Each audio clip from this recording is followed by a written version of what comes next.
दोस्तों, आज के इस वीडियो में हम देखेंगे कि संधारित्रों का संयोजन क्या होता है, अर्थात कॉम्बिनेशन ऑफ कैपेसिटर यह क्या होता है। तो देखिए, संधारित्रों का जो संयोजन होता है, किसी विद्युत परिपथ में संधारित्र को मुख्यतः दो प्रकार से संयोजित किया जा सकता है। दो प्रकार से संयोजित किया जा सकता है।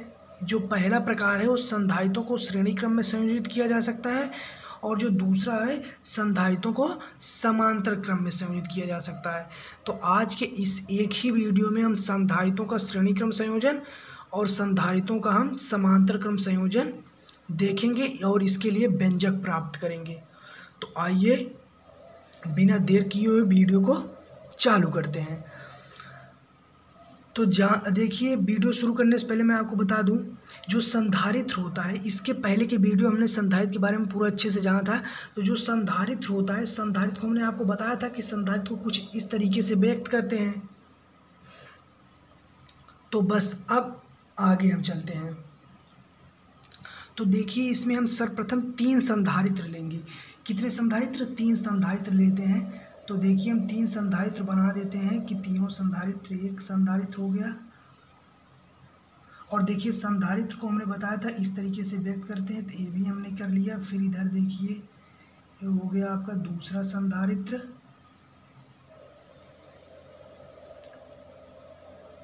अब फिर यहाँ पे हो गया तीसरा संधारित्र। ये देखिए, सब क्या है? ये सब हैं क्या? संधारित्र।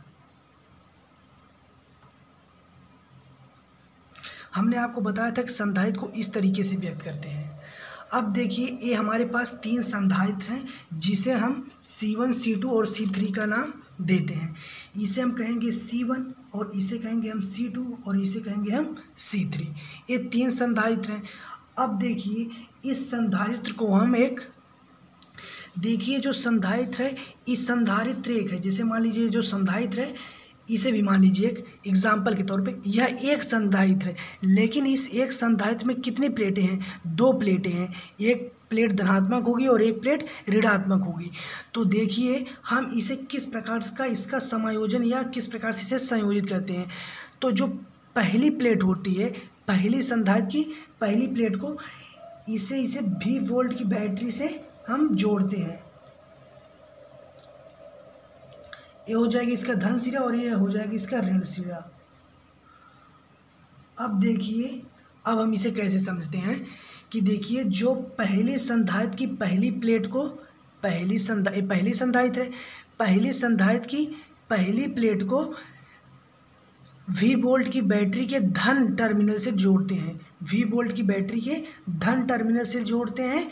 और जो पहली संधारित्र है, इसकी दूसरी प्लेट को दूसरी संधारित्र की पहली प्लेट से जोड़ते हैं। तो ये देखिए, पहली संधारित्र की दूसरी प्लेट है यह। अब इसको दूसरी प्लेट को दूसरी संधारित्र की पहली प्लेट से अब हम जोड़ देते हैं। तो देखिए, पहली संधारित्र की पहली प्लेट को हमने जोड़ दिया बैटरी के धन टर्मिनल से, और इसकी दूसरी प्लेट को दूसरी संधारित्र की पहली प्लेट से जोड़ दिया। इसी प्रकार से दूसरी जो संधारित्र होगी, उसकी दूसरी प्लेट को तीसरी संधारित्र की पहली प्लेट से अब हम जोड़ देंगे। यहाँ पे देखिए, पहली प्लेट से जोड़ दिए, और इस प्रकार से हम जोड़ते जाते हैं। तो जो हमें लास्ट वाला संधारित्र मिलता है, उसकी दूसरी प्लेट को हम इस बैटरी के ऋण टर्मिनल से जोड़ देते हैं। यदि मान लीजिए यहाँ पे C3 ना होकर C4, C5 होता, तो हम इसे इसी क्रम में जोड़ते जाते हैं कि एक संधारित्र की लास्ट वाली प्लेट को दूसरी संधारित्र की फर्स्ट वाली प्लेट से जोड़ते जाते। इस प्रकार से हम जोड़ते जाते, और जो लास्ट वाली संधारित्र रहेगी, उसकी दूसरी प्लेट को हम इस बैटरी के धन टर्मिनल से जोड़ देते हैं। तो इस प्रकार का जो संयोजन होता है, उस संधारित्रों का क्या कहलाता है? श्रेणी क्रम संयोजन। तो देखिए, यहाँ पे C1, C2, C3 संधारित्र हैं, और प्रत्येक संधारित्र, चाहे C1 हो, चाहे C2 हो, चाहे C3, प्रत्येक संधारित्र की पहली प्लेट पर धनात्मक आवेश होता है। तो देख लीजिए, प्रत्येक संधारित्र की पहली प्लेट पर धनात्मक आवेश होगा। इस पर भी देखिए, धनात्मक आवेश ही हो गया। अब देखिए, इसकी दूसरी प्लेट पर ऋणात्मक आवेश होगा, तो हम ऋणात्मक आवेश भी लगा देते हैं। इसमें देखिए, ऋणात्मक आवेश होगा। तो देखिए, पहली प्लेट पर धनात्मक, दूसरी प्लेट पर ऋणात्मक, पहली प्लेट पर धनात्मक, दूसरी प्लेट ऋणात्मक, पहली धनात्मक, दूसरी पर ऋणात्मक। तो इस प्रकार से यह होता है। अब देखिए इसे हम कैसे थ्योरी के रूप में लिख सकते हैं कि, अब देखिए इसे आप कैसे लिखेंगे कि जब एक संधारित्र की पहली प्लेट को बैटरी के धन टर्मिनल से तथा दूसरी प्लेट को दूसरे संधारित्र की पहली प्लेट से तथा दूसरे संधारित्र की दूसरी प्लेट को तीसरे संधारित्र की पहली प्लेट से जोड़ते हैं और इस प्रकार से जोड़ते जाते हैं, और आखिरी जो लास्ट वाली संधारित्र रहेगी उसकी दूसरी प्लेट को बैटरी के ऋण टर्मिनल से जोड़ते हैं। तो इस प्रकार का जो जोड़ते जाते हैं, तो इस प्रकार का जो संयोजन होता है वह श्रेणी क्रम संयोजन होता है। तो अब मैं आपको यहाँ पे लिख देता हूँ। तो देखिए जो हमने आपको अभी यहाँ पे समझाया वही चीज़ को हमने यहाँ पे लिख दिया है, जैसे आपको समझा वही चीज़ एकदम लिख दिया है। अब हम आगे देखते हैं। तो अब हम जो प्रत्येक संधारित्र है, इस प्रत्येक संधारित्र को हम प्लस क्यू आवेश से आवेशित करेंगे। तो यहाँ पे प्लस क्यू आवेश हम लगा देंगे, जहाँ पे केवल माइनस, हर जगह हम प्लस क्यू आवेश कर देंगे, प्लस चाहे हो चाहे माइनस, तो हर जगह हम प्लस क्यू लिख देंगे। तो अब क्या हो गया, प्रत्येक संधारित्र को हम प्लस क्यू आवेश से तथा माइनस क्यू आवेश से आवेशित कर दिए। तो हम यहाँ क्या लिख सकते हैं कि प्रत्येक संधारित्र की जो धारिताएं हैं, देखिए ये जो संधारित्र हैं, इस सभी संधारित्र की धारिताएं क्या हैं, भिन्न भिन्न है। ये जो तीनों संधारित्र हैं इनकी धारिताएं भिन्न भिन्न है, परंतु इनका जो आवेश है वह नियत है। देखिए जो पहली संधारित्र है इस पर भी प्लस क्यू आवेश है माइनस क्यू आवेश, दूसरी संधारित्र है इस पर भी प्लस क्यू आवेश माइनस क्यू आवेश, इस तीसरी संधारित्र है इस पर भी प्लस क्यू आवेश तथा माइनस क्यू आवेश उपस्थित है। अर्थात जो आवेश है वह निश्चित है, नियत है, परंतु धारिताएं देखिए जो संधारित्र की धारिता है C1 C2 यह अलग अलग है। तो अब हम वही लिखेंगे। तो देखिए हमने लिखा यही है कि धारिता भिन्न भिन्न होने के कारण विभवांतर जो होता है भिन्न भिन्न होता है, परंतु जो आपका आवेश होता है वह नियत होता है। तो यहाँ जो आपका ये डायग्राम है, यहाँ पे जिस तरीके से C1 है, जब धारिता C1 है तो विभवांतर भी क्या हो जाएगा, विभवांतर भी हो जाएगा V1। संधारित्र C2 है, धारिता जो है C2 है, तो विभवांतर भी इन प्लेटों के बीच जो हो जाएगा V2 हो जाएगा। और जो यह है C3 धारिता, यहाँ पे हो जाएगा विभवांतर V3। यानी कि यदि संधारित्र बदलेगा तो विभवांतर बदलेगा, परंतु आवेश का मान हर स्थिति में नियत ही रहेगा। तो अब देखिए हम क्या जानते हैं, अभी जब हम संधारित्र पढ़े थे, तो संधारित्र जब हम पढ़े थे तो हम एक फार्मूला आपको बताए थे कि C इक्वल टू क्या होता है, C equal to Q upon V, C equal to Q upon V होगा। जब C equal to Q upon V होगा तो इसी फार्मूले की सहायता से हम इसकी धारिता के लिए व्यंजक प्राप्त करेंगे। तो देखिए जब जो हमारा विभवांतर है, विभवांतर का मान V अलग अलग है, तो हम इसे कैसे लिख सकते हैं कि V इक्वल टू क्यू अपान सी। तो इसी की सहायता से हम देखेंगे। तो अब देखिए हम विभवांतर किसके लिए देखेंगे कि विभवांतर V1 के लिए। अब देखिए तो जो प्लेटों के मध्य विभवांतर है V1 इक्वल टू क्या हो जाएगा, Q upon C1। V1 equal to हो जाएगा Q अपान C1। इसी प्रकार से V2 इक्वल टू हो जाएगा Q अपान C2 और V3 बराबर हो जाएगा Q अपान C3। तो इस प्रकार से हो जाएगा हमारा विभवांतर। ये तो है V1 V2 V3, लेकिन पूरे से जो संयोजन है इसका तुल्य विभवांतर क्या होता है, इसका तुल्य विभवांतर V है, क्योंकि हमने आपको यहाँ पे बताया था कि ये जो इसके प्लेट है इसे V वोल्ट की बैटरी के से जोड़ दिया जाता है, तो इसका विभवांतर अलग अलग। लेकिन जब पूरे की बात करेंगे तो पूरे संयोजन की जो विभवांतर है वह V है। तो अतः लिखेंगे पूरे संयोजन का जो तुल्य विभवांतर है वह V है। तो आप इतना लिख दीजिएगा कि पूरे संयोजन का विभवांतर क्या है, V है, अतः तुल्य विभवांतर बराबर क्या हो जाएगा। अतः जब हम पूरा विभवांतर निकालेंगे तो V इक्वल टू क्या हो जाएगा, V इक्वल टू हो जाएगा V1 प्लस V2 फिर प्लस V3। अब यहाँ पे V1 plus V2 plus V3 का हम मान रख देंगे, और जो V बराबर होता है Q अपान से, इसे भी अब हम रख देंगे। तो देखिए अब हम V1 V2 प्लस V3 का मान रख देंगे। तो देखिए V1 बराबर क्या बताए थे, Q अपान C1, यानी कि विभवांतर बदलेगा तो धारिता भी बदलेगी, परंतु आवेश निश्चित रहेगा। इसी प्रकार से हम लिख लेते हैं C2 और फिर Q अपान C3। और V बराबर हम बताए थे C इक्वल टू क्यू भी। तो जब हम V की बात करेंगे तो Q अपान V बराबर क्या हो जाएगा, Q, तो देखिए Q इक्वल टू हो जाएगा C भी, और जब V का मान करेंगे तो Q अपान C हो जाएगा। तो वही V बराबर हम यहाँ पे लिख देंगे, तो V बराबर हम क्या लिख देंगे, Q अपान C।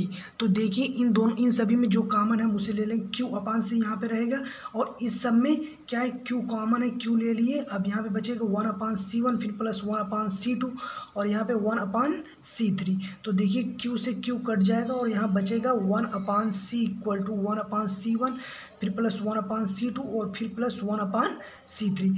तो जो संधारित्रों का श्रेणी क्रम का सूत्र होता है वह यही होता है कि संधारित्रों का श्रेणी क्रम का जो सूत्र है वो यही है कि एक 1/C1 equal to 1/C2 plus C3 plus ऐसे संधारित्रों का श्रेणी क्रम संयोजन है। इसमें आपको जो ध्यान देने वाली बात हो यही है कि इसके डायग्राम को आप अच्छे से समझ लें। सर सबसे पहले हमने आपको बताया संधारित्र को इस तरीके से व्यक्त करते हैं। तो 3 संधारित्र आपको बनाना है, प्रत्येक संधारित्र में 2 प्लेटें होती हैं। ये जो पहली संधारित्र की पहली प्लेट को बैटरी के हम धन टर्मिनल से, और लास्ट वाली संधारित्र की दूसरी प्लेट को हम बैटरी के ऋण टर्मिनल से जोड़ देते हैं, और प्रत्येक संधारित्र की दूसरी प्लेट को अगले वाले संधारित्र की पहली प्लेट से जोड़ते जाते हैं। तो यही आपको जानना है। और एक चीज़ जानिए, यदि संधारित्र अलग है, जैसे संधारित्र C1 है तो विभवांतर क्या होगा, V1, संधारित्र C2 विभवांतर V2, संधारित्र C3 विभवांतर V3, परंतु आवेश का मान निश्चित ही रहेगा, आवेश नहीं बदलता है। तो यही आपको इसमें ध्यान देना है। तो अब हम देखेंगे संधारित्रों का जो दूसरा संयोजन 2 प्रकार से संयोजित किया जाता है। तो अब पहला संयोजित जिस प्रकार श्रेणी क्रम देख लिया, अब हम देखेंगे समांतर क्रम संयोजन। तो मैं पहले डायग्राम को अच्छे से बना लेता हूँ, फिर मिलते हैं, तब अच्छे से मैं आपको समझा दूंगा। तो इसमें देखिए हम 3 संधारित्र लिए हैं। इसमें क्या है, 3 संधारित्र हैं। इस संधारित्रों को हमने आपको बताया है कि संधारित्र जो होते हैं ये 3 संधारित्र हैं। उसमें क्या था कि एक संधारित्र की दूसरी वाली प्लेट को अगले संधारित्र की पहली वाली प्लेट से जोड़ते, फिर उसकी दूसरी प्लेट को अगले संधारित्र की पहली प्लेट से जोड़ते हैं। परंतु इसमें ऐसा नहीं होता है। इसमें प्रत्येक संधारित्र की पहली प्लेट को एक टर्मिनल से और दूसरी सभी संधारित्र की दूसरी प्लेट को एक टर्मिनल से जोड़ देते हैं। जैसे उसमें होता था फर्स्ट और लास्ट वाला, उसी प्रकार से इसमें भी होता है। तो प्रत्येक संधारित्र की, तो यहाँ पर हम 2 बिंदु बना देंगे, एक x बनाएंगे और एक y बनाएंगे। अब x y जब हम बना देंगे तो अब देखिए इसमें क्या होता है कि जो प्रत्येक संधारित्र है उसकी प्रत्येक संधारित्र की पहली प्लेट, तो अब देखिए प्रत्येक संधारित्र की पहली प्लेट को हम x बिंदु पे जोड़ते हैं, प्रत्येक संधारित्र की पहली प्लेट को x बिंदु पर, और प्रत्येक संधारित्र की जो दूसरी प्लेट है उसको y बिंदु पर हम जोड़ देते हैं। और जो इस प्रकार का हम मतलब संयोजन करते हैं वह कहलाता है समांतर क्रम संयोजन। यानी कि प्रत्येक संधारित्र की पहली प्लेट को x बिंदु पर और प्रत्येक संधारित्र की दूसरी प्लेट को y बिंदु पर जोड़ते हैं। तो जो इस प्रकार का संयोजन होता है उसे हम कहते हैं समांतर क्रम संयोजन। अब देखिए इस प्रत्येक संधारित्र की पहली प्लेट पर धनात्मक आवेश होते हैं, धनात्मक आवेश हम लिख लेते हैं प्रत्येक संधारित्र की पहली प्लेट पर, प्रत्येक संधारित्र की पहली प्लेट पर धनात्मक आवेश, और दूसरी प्लेट पर ऋणात्मक आवेश होता है। दूसरी प्लेट पर ऋणात्मक आवेश देखिए होता है, जिस तरीके से उसमें होता था प्रत्येक संधारित्र की पहली प्लेट पर धनात्मक आवेश और दूसरी प्लेट पर ऋणात्मक आवेश होता है। अब देखिए यह चीज़ हो गया। अब इसे हम प्लस क्यू आवेश से आवेशित कर देते हैं, प्लस क्यू आवेश से आवेशित कर दिए। इसे माइनस क्यू आवेश से आवेशित करेंगे क्योंकि यहाँ पे माइनस क्यू आवेश है। अब देखिए यही हो गया समांतर क्रम संयोजन। तो आप इसमें लिख सकते हैं कि संधारित्रों का ऐसा संयोजन जिसमें प्रत्येक संधारित्र की प्रथम प्लेट को एक बिंदु x पर और प्रत्येक संधारित्र की दूसरी प्लेट को एक बिंदु y पर जोड़ते हैं। तो इस प्रकार का जो संयोजन होता है उसे हम क्या कहते हैं, समांतर क्रम संयोजन। अब हम आगे क्या लिखेंगे कि यहाँ पे 3 संधारित्र हैं C1, C2, C3 को एक V वोल्ट की बैटरी की सहायता से जोड़ दिए गए। प्रत्येक संधारित्र मतलब 3 संधारित्र हैं C1, C2, C3 को एक V वोल्ट की बैटरी के साथ जोड़ा गया है। और यहाँ पर जो धारिताएं हैं संधारित्र की वो अलग अलग हैं, प्रत्येक संधारित्र की धारिता अलग अलग हैं, जिसके कारण विभवांतर भी जो है वह अलग अलग होगा। यानी कि जो संधारित्र है तो हम क्या लिख देंगे कि जो संधारित्र की धारिताएं हैं अलग अलग होने के कारण इन पर जो आवेश है वह भी अलग अलग होगा। तो अब हम लिखते हैं कि, तो देखिए अब हमने लिख दिया कि धारिता अलग अलग होने के कारण आवेश की जो मात्रा है Q यह भी अलग अलग होगी, परंतु विभवांतर नियत रहेगा। परंतु जो विभवांतर है, विभवांतर यह क्या है, विभवांतर जो होता है वह नियत होगा, विभवांतर जो है वह आपका निश्चित होगा। ठीक है, तो अब हम क्या लिखते हैं, तो देखिए अभी हमने आपको एक सूत्र बताया था कि C इक्वल टू क्या होता है, C इक्वल टू होगा Q अपान V, अर्थात Q इक्वल टू होता है CV, Q इक्वल टू होगा CV। तो देखिए जब Q इक्वल टू CV होता है तो इसमें जब संधारित्र का मान बदल रहा है तो आवेश का मान बदल रहा है, उसमें आवेश का मान निश्चित रहता है, संधारित्र और विभवांतर बदलता था, लेकिन इसमें ऐसा नहीं होता, इसमें संधारित्र और आवेश का मान बदलता है। तो देखिए अब हम क्या लिखेंगे कि Q1 इक्वल टू, जब पहले संधारित्र के लिए ज्ञात करेंगे तो जब पहले संधारित्र के लिए आवेश का जो मान होगा वह Q1 इक्वल टू C1V1 होगा, C1V, V का मान हमने बताया यहाँ पे नियत रहेगा। अब इसी प्रकार से Q2 equal to C2V, Q3 equal to C3V, तो इस प्रकार से यह मान होगा। इन सभी में देखिए विभवांतर का मान जो है नियत है। अब हम लिखेंगे कि बिंदु x पर कुल आवेश Q है, जो बिंदु हमारा यहाँ पे x है इस पर कुल आवेश कितना है, Q है। तो जब हम, तो इतना आप यहाँ पे लिख दीजिएगा कि बिंदु x पर कुल आवेश Q है, तो जो Q बराबर होता है, तो Q बराबर क्या हो जाएगा, Q बराबर हो जाएगा Q1 plus Q2 plus Q3। अब देखिए हम सबका मान रखेंगे, तो Q इक्वल टू हमने आपको बताया CV होगा, यहाँ Q1 की बात हो रहा है C1 हो जाएगा, Q2 की बात हो रहा है C2 हो जाएगा, Q3 की बात हो रहा है C3V हो जाएगा।